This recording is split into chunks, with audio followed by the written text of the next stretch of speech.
नमस्कार, RV22 न्यूजमध्ये आपलं सर्वांचं स्वागत।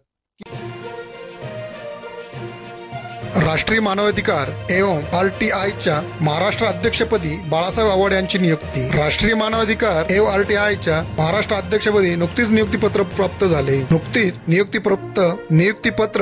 झाले। राष्ट्रीय अध्यक्ष भाटी यांनी आव्हाड यांना हे नियुक्तीपत्र प्रदान केले। या पार्श्वभूमीवर श्री ब्रह्मानंद स्वामी ग्रामीण बिगर सहकारी पतसंस्था दोडी बुद्रुक संस्थेच्या वतीने व ग्रामस्थांच्या वतीने यांचा शाल व श्रीफळ देऊन सत्कार करण्यात आला व अभिनंदन करण्यात आले। यावेळी या कार्यक्रमाच्या अध्यक्षस्थानी संस्थेचे संस्थापक अध्यक्ष घुगे होते। यावेळी घुगे यांनी संस्थेच्या वतीने व ग्रामस्थांच्या वतीने आव्हाड यांना शुभेच्छा दिल्या। Anti corruption and crime control कमिटीचे राष्ट्रीय उपाध्यक्ष अण्णासाहेब हजारे प्रणित भ्रष्टाचार विरोधी जन आंदोलनाचे नाशिक जिल्हा सचिव व श्री ब्रह्मानंद स्वामी पतसंस्थेचे उपाध्यक्ष बाळासाहेब आव्हाड यांना हे पद मिळाले। दोडी बुद्रुक सारख्या ग्रामीण भागातील गावातून मला हे पद मिळाले याचा मला अभिमान आहे, असे बाळासाहेब आव्हाड यांनी यावेळी सत्कार स्वीकारताना सांगितले व राष्ट्रीय मानवाधिकार यांच्या वतीने माझ्यावर सोपवलेल्या पुढील कामाची मी चांगल्या प्रकारे कारवाई करेल, त्यासाठी संपूर्ण तालुक्याचा दौरा करणार असल्याचे आव्हाड यांनी यावेळी सांगितले।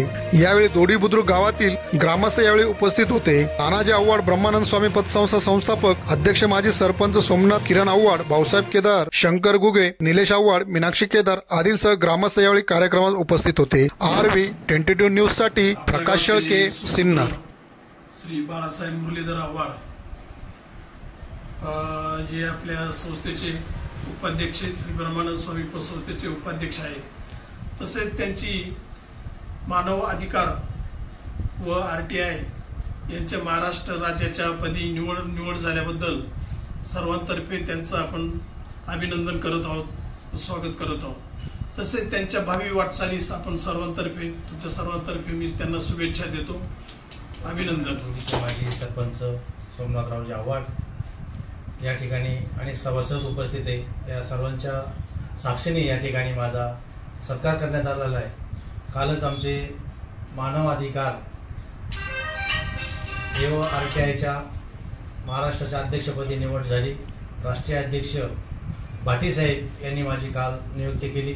त्यांनी फार मोठी जबाबदारी माझ्यावरची सोपवली, तीच पूर्ण मी चांगल्या प्रकारे त्याला न्याय देण्याचं काम करीन।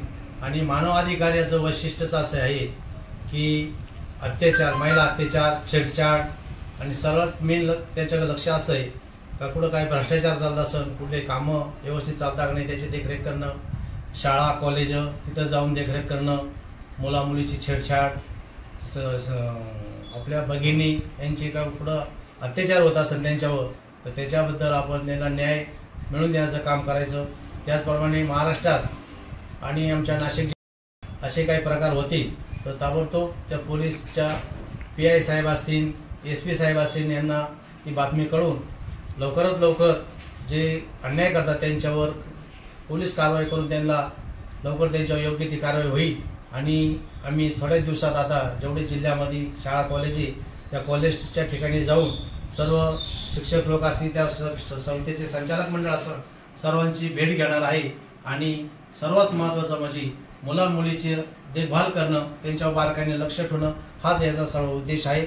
आणि ही जबाबदारी मी पूर्णपणे व्यवस्थित पार पाडेल अशी मी सर्वांच्या वतीने ग्वाही देतो आणि थांबतो।